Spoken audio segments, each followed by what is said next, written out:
Ben asked, do you have a love story about your first drum? And I have far too much love, affection, and nostalgia for all the drums and most of the equipment I've ever owned. But in particular, when I was young, the first drums that I got were a stencil kit. So it was something that was made in Taiwan or Japan that's machined as pearl or machined.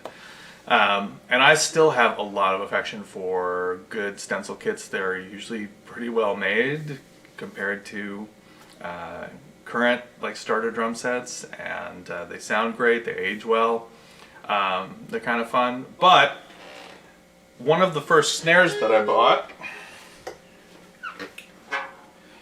was a Ludwig Acrolite, which I got at a garage sale for, whatever, 40 bucks or something. And they were a student snare that was just ubiquitous in the 70s, and so you could get them real cheap.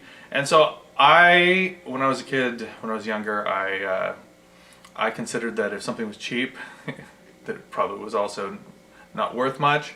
And so I would just sort of sit that one off in the corner and use it occasionally when I needed a metal snare.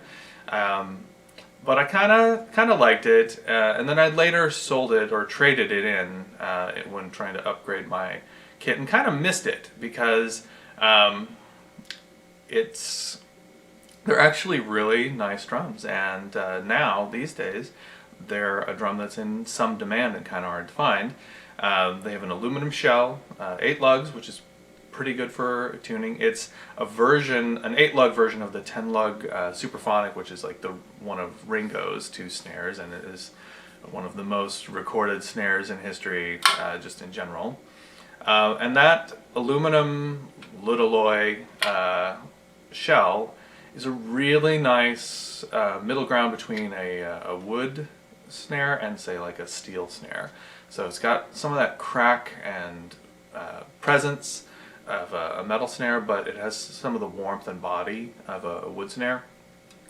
So I actually own a couple now. I've gone and found new ones, and the one that I gig with almost all the time is just a black sparkle version of the Acrolite called the Galaxy, which was like an 80s version of this. But yeah, this is a great snare. I love it. It's really super sensitive and easy to tune, easy to get a great sound out of. It has a nice crack and pop to it.